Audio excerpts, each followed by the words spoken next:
Jadi dia bukan dosen killer, percayalah itu. Nah, kalau dia menguji, kalau dia menyelidiki, berarti dia ingin ngetes kita. Bukan dia tidak tahu, oh dia itu mata. Tapi saya beritahu begini kepada saudara.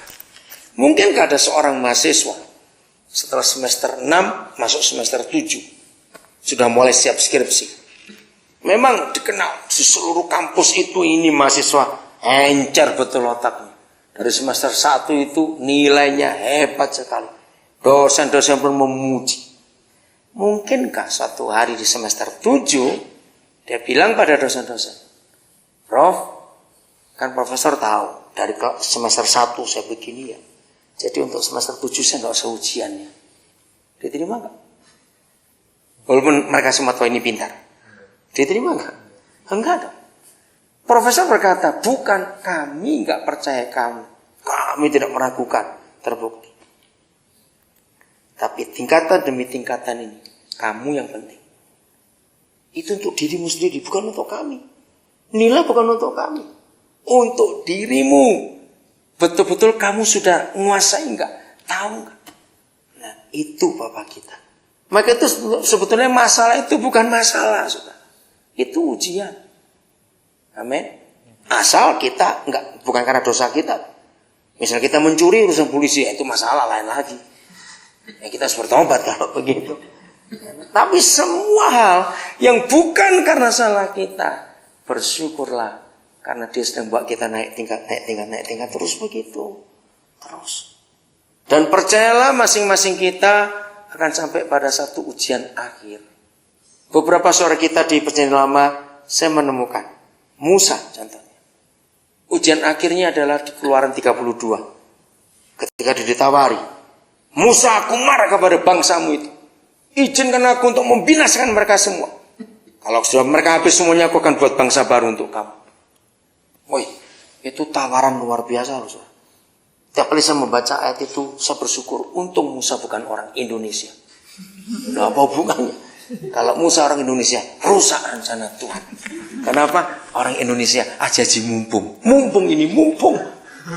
Karena hari itu Musa dapat privilege yang hebat sekali. Coba saudara baca Keluaran 32:10. Woi, kalau saya ingat ayat itu, dia marahnya luar biasa. Dulu ini salah satu contoh. Sempat saya berikan contoh-contoh yang lain. Keluaran 32 ayat yang ke-10.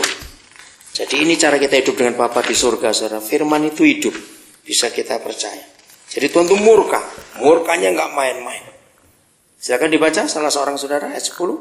Firman Tuhan, oleh sebab itu biarkanlah aku supaya murkaku bangkit terhadap mereka dan aku akan membinasakan mereka, tetapi engkau akan kubuat menjadi bangsa yang besar. Ya. Saudara bayangkan, biarkanlah aku. Berarti Tuhan minta izin pada Musa. Hebat sekali.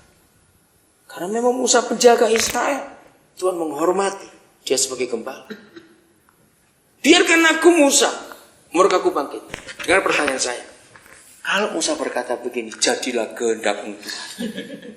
Sehingga kita doanya rohani begitu toh. Saudara, terus bangsa itu habis 3 juta lebih habis. Tinggal satu keluarga, Musa, istri dan anak-anaknya. Musa berdosa enggak? Musa berdosa tidak? Enggak berdosa. Tuhan yang ngomong kok. Musa minta izin. Tapi lihat tawarannya. Tapi aku akan buat engkau jadi bangsa besar. Jadi papa kecewa dengan Israel. Dia mau habiskan mereka. Tapi lihat ayat 11 saudara kata pertama. Lalu Musa mencoba melunakkan hati Yahweh Tuhannya. Melunakkan. Saya beri ilustrasi begini. Sedekat-dekatnya saudara dengan gubernur. Apalagi presiden. Wah, satu hari gubernur marah besar. Sebab proyek yang begitu besar, jembatan begitu hebat. Biaya miliaran rupiah. Belum diresmikan, sapi 5 lewat ambruk. Wah, misalnya gubernur marah luar biasa. Ini coba ilustrasi aja. Nah ini coba ilustrasi kalau sudah tertawa. Sedekat-dekatnya saudara dengan gubernur. Berani tepat gubernur, sabar. Ayo, berani begitu? Marah ini. Ini yang pencipta alam semesta lagi marah. Musa bisa melunakkan hati Yahweh Tuhan. Saudara baca di rumah caranya mengingatkan, melunakkan, aduh mengharukan. Saudara bisa bayangkan kalau Musa berkata jadilah kehendak Israel punah total. Maka akan lahir Musael, bukan Israel lagi. Loh kenapa Musael? Ya kenapa Musael? Jawab. Loh kenapa Musael seperti ini? Karena kan anaknya Musa, ya Musael dong. Anaknya Musa kok. Nah maka itu untung Musa bukan bangsa Indonesia. Kalau orang Indonesia mumpung, wah kesempatan ini. Enggak, dia menggunakan haknya. Luar biasa. Nah ini ujian akhirnya. Karena setelah itu Musa enggak pernah diuji lagi. Apa saja yang kau katakan Musa akan kau lakukan. Lihat pasal 33:17. Tiap kali saya lihat ayat itu. Pasal 33:17 saudara. Tiap kali saya ingat firman ini. Papa engkau dasar. Berfirmanlah Yahweh kepada Musa. Juga hal yang telah kau katakan ini akan kulakukan. Karena engkau telah mendapat kasih karunia di hadapanku. Dan aku mengenal engkau. Saya tidak pernah ketemu satupun ayat dalam Alkitab yang janjinya seperti ini. Dengarkan. Untuk saudara mengerti. Pertanyaan saya. Siapa yang nuruti siapa?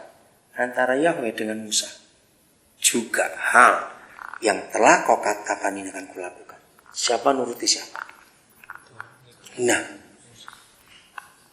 Tuhan nurutin Musa. Dan kalau kita baca bahwa juga hal yang telah kau katakan ini. Berarti yang tadi sudah atau belum? Sudah. Pokoknya kamu ngomong apa aku turuti. Kenapa? Kata terakhir. Coba baca kalimat terakhir. Kenapa? Nah, karena aku mengenal engkau Musa. Saudara, posisikan diri kita sampai suatu hari. Jangan tunggu umur 80 dulu, ketelatan nanti itu. Mumpung sekarang masih muda-muda ini. Posisikan diri saudara. Suatu hari Papa pun bisa berkata, aku kenal engkau. Aku kenal engkau. Kapan seseorang yang jauh lebih tinggi otoritasnya, kekayaannya, apanya, terus ngomong kepada kita, oke aku kenal kamu. Kira-kira kapan? Bagaimana seseorang itu akhirnya bisa berkata, oke cukup, aku kenal engkau sekarang. Walaupun kata aku kenal engkau itu bisa punya dua konotasi. Satu negatif. Sambil marah, cukup aku kenal engkau sekarang. Itu beda lagi. Penipu kamu. Apa sih gitu. Tapi kalau Musa dikatakan, aku kenal engkau Musa. Ini luar biasa. Oke, kapan seseorang bisa berkata begitu kepada kita? Setelah dititipin uang 2 juta aman, 10 juta aman, 2 miliar aman gitu. 10 miliar juga aman. Maka aku kenal engkau. Jadi kalau Papa menguji kita, ucapkan syukur. Karena dia ingin mencapai kita pada posisi aku kenal engkau. Kapan Abraham dikatakan hal yang sama, walaupun kalimatnya nggak begitu. Artinya sejak ujian akhir itu Abraham nggak pernah diuji lagi sampai dia mati. Ingat? Ya. Waktu dia nyerahkan Ishak tanpa bantah. Saudara, dalam kesimpulan saya belajar, maka itu gini saudara, kalau belajar firman, pakai logika anak-anak. Jangan pakai logika teolog, mumet firman itu malah. Karena teolog itu menganalisa terus, ini kenapa begini, ini tahun berapa, apa latar belakangnya. Wah, pusing jadi sudah. Maka itu kalau saya terangkan firman seperti ini. Kalau saya pakai logika anak-anak, lebih hidup bukan? Karena kalau kita diuraikan pakai logika teolog, maka kalau kita dengar itu pasti alis kita gandeng. Mikir sih, apa ya? Ini apa? Mikir, terus dahinya berkerut gitu. Capek dengar khotbah teologi seperti itu, betul enggak? Oh ini tahun sekian dan sejarahnya begini, terus orang begitu. Aduh, ini belajar sejarah jadinya. Terus kita pulang bingung, aplikasinya apa tadi ya? Karena terlalu pintar. Tapi kalau pakai logika anak-anak, gampang dimengerti firman.